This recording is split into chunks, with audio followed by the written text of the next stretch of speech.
स्वागत है आप सभी का हमारे ऑफिशियल यूट्यूब चैनल पर। तो आज हम स्थिति विज्ञान का चैप्टर नंबर 2 स्टार्ट करेंगे या लेक्चर नंबर 2 स्टार्ट करेंगे। ओके, तो इससे पहले हमने बलों का संयोजन तक कंप्लीट कर लिया था, तो उससे आगे हम स्टार्ट करेंगे। ओके, तो आज हम पढ़ेंगे समांतर बल। समांतर बल। ओके, तो समांतर बल दो तरीके के होते हैं आपका। ओके, एक तो आपका होता है समदिश समांतर बल, जो एक ही दिशा में दो समांतर बल लग रहे हो, समदिश समांतर। और दूसरा आपका होता है प्रतिदिश। प्रतिदिश समांतर बल। देखिए, आपके जो थ्योरेटिकल क्वेश्चन है वो उन्हीं में से आते हैं, छोटे छोटे क्वेश्चन बन जाते हैं। अगर हम कभी कभी क्या होता है कि थ्योरी नहीं पढ़ के जाते हैं, सिर्फ क्वेश्चन लगाकर चले जाते हैं, तो थ्योरेटिकल जो क्वेश्चन होते हैं वो नहीं सॉल्व कर पाते हैं। तो थ्योरी पढ़ना भी थोड़ा सा आवश्यक होता है, ठीक है। तो ये आपके हो गए दो तरीके के बल होते हैं। देखिए, तो सबसे पहले हम डिस्कस करेंगे आपका समदिश। समदिश समांतर बल।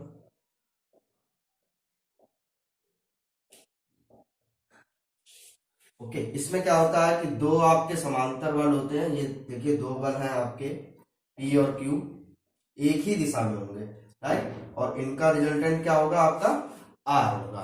ओके, अगर हम इसका रिजल्टेंट R फाइंड आउट करेंगे तो R equals to simply P plus Q आ जाएगा, ठीक है। चलिए, अब नेक्स्ट आपका देख लेते हैं प्रतिदिश। प्रतिदिश समांतर बल। प्रतिदिश, तो प्रतिदिश में क्या होगा आपका, दो समांतर बल क्या होंगे, ऑपोजिट होंगे, राइट, ऑपोजिट। और इनका रिजल्टेंट R, इनका रिजल्टेंट R क्या आता है आपका, P माइनस Q। वो इस कंडीशन में आएगा जब P is greater than Q होगा। क्यों, अगर आपका P स्मॉल होगा तो ये नेगेटिव हो जाएगा, राइट। तो उससे ही पता चल जाएगा कि P बड़ा कि Q बड़ा है। ओके, तो ये आपका हो गया प्रतिदिश समांतर बल, राइट। आप चलिए आगे चलते हैं। इस पर बेस्ड देखिए, पहले जो मैंने आपको कराया था उस पर बेस्ड एक क्वेश्चन कर लेते हैं। ओके, जो पिछली एक्सरसाइज में आप कह लो पिछले लेक्चर में हमने जो किया था, ओके, उस पर बेस्ड एक क्वेश्चन है, वो कर लेते हैं। देखिए, क्वेश्चन आपकी स्क्रीन पर आ चुका है। किसी बल के घटक को ज्ञात करें अगर उसका परिमाण कितना 60 kg है और जो एंगल थीटा है। सबसे पहले तो हम परिमाण देख लेते हैं, क्या है परिमाण। परिमाण कितना है, 60 kg, राइट। 60 kg परिमाण है और एंगल थीटा कितना है, tan इनवर्स 3/4। तो हम जानते हैं कि जो tan होता है वो क्या होता है, लंब बटे आधार होता है। तो ये आपका लंब हो गया, ये आधार हो गया। यहाँ पर ट्रिपलेट कौन सा बन रहा है, 3, 4, 5 का। तो हमारा जो कर्ण होगा, कर्ण सीधे सीधे कितना आ जाएगा, 5। अगर मान लीजिए ये 3 के है, ये 4 के, तो ये 5 के हो जाएगा। ओके, तो यहां से हम क्या निकाल लेंगे, यहां से हम साइन थीटा निकाल लेंगे। साइन थीटा क्या होता है, लंब बटे कर्ण होता है। तो यहाँ पर लंब कितना 3 है और कर्ण कितना है 5 है, कैसे के कैंसिल हो जाएगा। ओके, तो cos थीटा कितना हो जाएगा, cos थीटा आपका 4/5। Is that clear. अब यहाँ पर हमें परिमाण दिया है और हमको क्या निकालने हैं, उनके कंपोनेंट्स निकालने हैं, राइट। तो देखिए कंपोनेंट्स कैसे निकालेंगे। ये मान लीजिए हमको क्या दिया हुआ है, ये R इक्वल्स टू हमको दिया हुआ है 60 kg।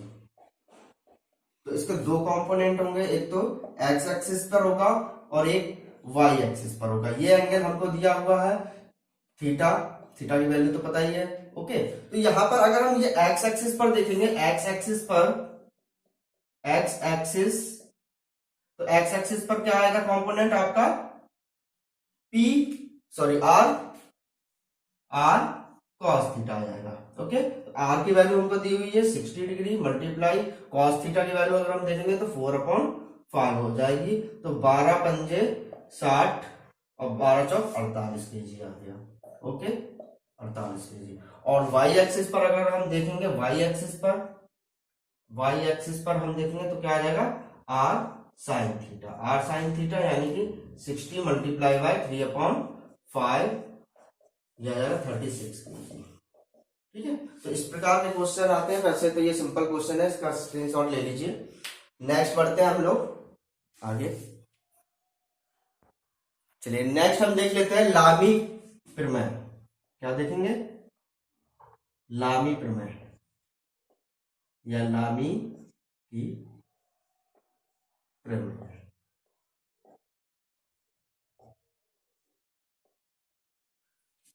Lami's theorem.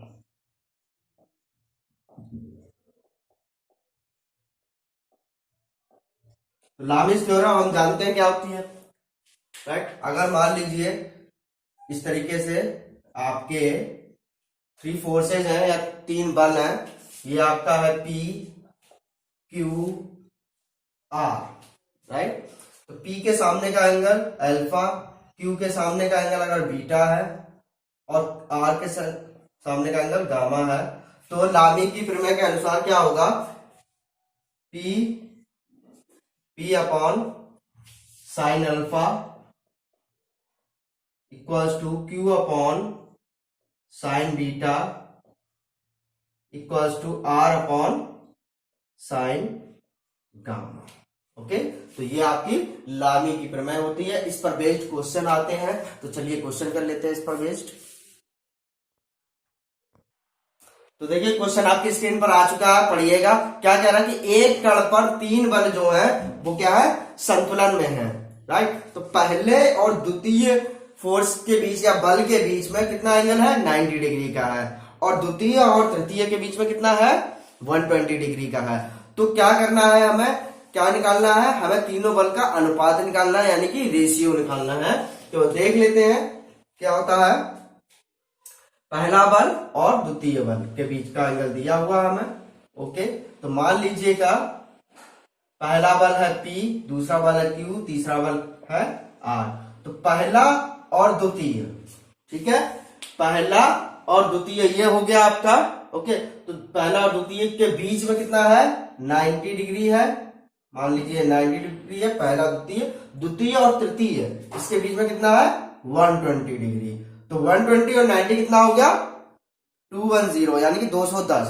बाकी का कितना बचा आपका, 150। कितना बचा, 150। ओके, तो अब हमें क्या करना है, इन तीनों का क्या निकालना है, रेशियो निकालना है। तो सीधे लामी की थ्योरम लगा देते हैं। तो P अपॉन कितना हो जाएगा आपका, P अपॉन 120 डिग्री हो जाएगा, साइन 120 डिग्री हो जाएगा, साइन 120 डिग्री हो जाएगा, equals to Q upon sine, Q ये 150 degree, okay, equals to PQR, R upon sine 90, right. तो P अपॉन 120 डिग्री यानी कि आपका हो जाएगा साइन 90 प्लस 30 यानी कि cos 30। cos 30 अपना क्या होता है, √3/2, यानी कि ये हो जाएगा 2P अपॉन √3 हो जाएगा, 2 ऊपर चला जाएगा, 2P upon √3 equals to sign 150 यानी कि cos 60, cos 60 यानी 1/2, यानी ये हो गया आपका 2Q अपॉन 1, ये आपका 1 ही हो जाएगा। तो R अपॉन 1 हो जाएगा। ओके, पहले इन दोनों का रेशियो निकाल लेते हैं। इन दोनों का रेशियो निकालेंगे तो क्या हो जाएगा, P upon √3 equals to Q, या फिर हम कहें P upon Q equals to √3 upon 1। ठीक है, ये हो गया आपका फर्स्ट। चलिए अब इसको देख लेते हैं, 2Q equals to R, right. तो अगर हम R अपॉन Q निकालेंगे, R अपॉन Q, क्यों कुछ भी निकाल लो, Q अपॉन R निकाल लो, Q upon R, Q upon R हो जाएगा, तो ये हो जाएगा 1/2। तो अगर हम देखेंगे कि Q का रेशियो यहाँ पर भी 1 आ रहा है, यहाँ पर भी 1 आ रहा है, तो हमें रेशियो चेंज करने की आवश्यकता नहीं होगी, है ना। आपको पता ही होगा कि हमें रेशियो कैसे इक्वल करने होते हैं। अगर मान लीजिए यहाँ पर 2 होता और यहाँ पर 1 होता, तो हमें इसमें 2 का मल्टीप्लाई करना होता, तब हम इनको तीनों को एक साथ लिख सकते थे। अभी यहाँ पर करने की आवश्यकता नहीं है, क्योंकि यहाँ पर भी 1 है और यहाँ पर भी 1 है, तो हम सीधे लिख सकते हैं P अनुपात Q अनुपात R, P कितना आ रहा है √3, Q आपका 1 है और R कितना है 2 है ना। तो ये आपका PQR का अनुपात निकल आएगा। ठीक है, चलिए आगे बढ़ते हैं। चलिए आप देखते हैं घर्षण क्या होता है। घर्षण जब कोई दो वस्तु संपर्क में आती हैं तो उनके अंदर या उनके बीच में स्वतः ही एक बल उत्पन्न हो जाता है, जिसको हम क्या कहते हैं, घर्षण कहते हैं। क्या कहते हैं, घर्षण कहते हैं। ओके, अब क्या होता है, एक सीमांत घर्षण बल होता है। क्या होता है, सीमांत घर्षण बल। सीमांत घर्षण बल क्या होता है, देखिए कोई भी वस्तु अगर जमीन पर रखी हुई है, राइट, या वो चलने वाली है, हल्का सा, अभी आपने कभी गाड़ी स्टार्ट की होगी, हल्का सा एक्सीलरेटर देते हैं तो गाड़ी नहीं चलती है, थोड़ा और ज्यादा देते हैं तब जाके आगे बढ़ती है। तो वो क्या होता है कि जब कोई वस्तु मूव करने वाली होती है, चलने ही वाली होती है, तो उस पर जो घर्षण बल लगता है वो सीमांत घर्षण बल होता है, राइट। अगर उससे ज्यादा बल लगेगा तो क्या होगी, वस्तु पीछे धकेल जाएगी, है ना। तो जो गति करने ही वाली वस्तु होती है उस पर जो बल लगता है वो होता है आपका सीमांत घर्षण बल होता है। ओके, इसके बाद क्या होता है आपका, सीमांत घर्षण बल हो गया, और अब आएगा आपका घर्षण कोण। क्या होता है, घर्षण कोण। घर्षण कोण क्या होता है, घर्षण कोण जो आपका सीमांत घर्षण बल होता है, सीमांत घर्षण बल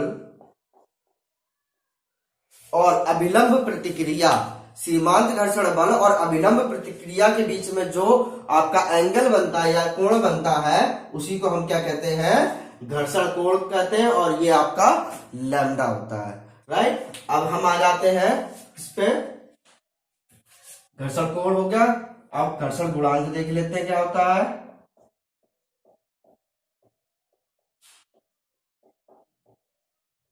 ओके, ये क्या होता है, ये आपका अभिलंब प्रतिक्रिया या आपका सीमांत घर्षण बल, सीमांत घर्षण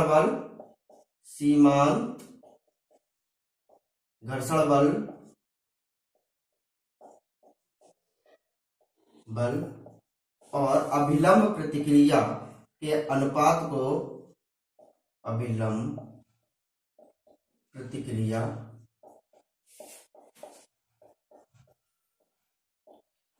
इसके अनुपात को हम क्या कहते हैं, घर्षण गुणांक कहते हैं। यानी कि अगर ये F है और ये R है तो ये F/R होगा, ये आपका tan लैम्डा और म्यू, tan लैम्डा के इक्वल भी म्यू है और F/R के इक्वल भी म्यू है। तो म्यू जो होता है वो आपका क्या होता है, घर्षण गुणांक होता है। ओके, चलिए आगे बढ़ते हैं।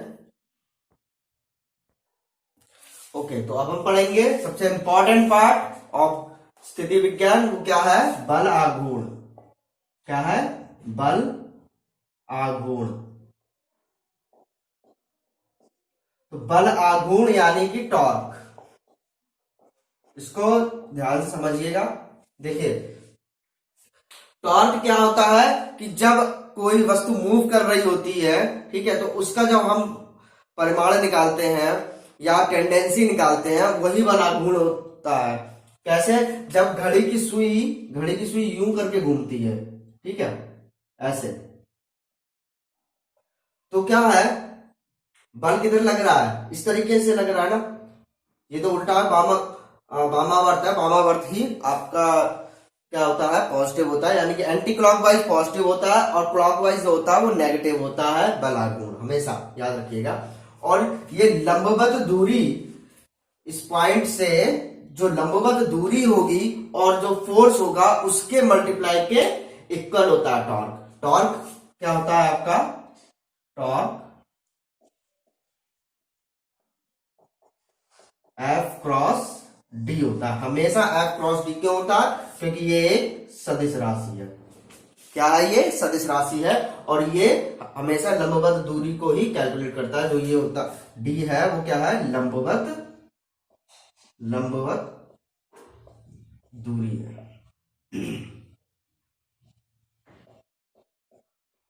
ओके, अगर मान लीजिए ये एक्सिस है हमारी और ये थीटा एंगल दिया हुआ है और आपको कैलकुलेट करने के लिए बलागुण दिया जा रहा है, तो आप सबसे पहले इसका क्या करेंगे, लंबवत दूरी निकालेंगे, उसके बाद ही हम इसको क्या कर सकते हैं, कैलकुलेट कर सकते हैं। डायरेक्ट अगर आपने लगा दिया फॉर्मूला तो फिर क्या हो जाएगा, गलत हो जाएगा answer. F into D direct कर दिया तो क्या हो जाएगा, आंसर गलत हो जाएगा। हमेशा आपको लंबवत दूरी ही रखनी है। तो आज का सेशन यहीं पर समाप्त करते हैं। अगले लेक्चर में हम बहुत ही अच्छे अच्छे क्वेश्चन करेंगे, जो भी आपके एग्जाम में आए हुए क्वेश्चन है उनको सॉल्व करेंगे। डिफिकल्टी लेवल जो आपका रहेगा लोअर टू हाई रहेगा। ओके, तो आज की क्लास के लिए इतना ही, धन्यवाद।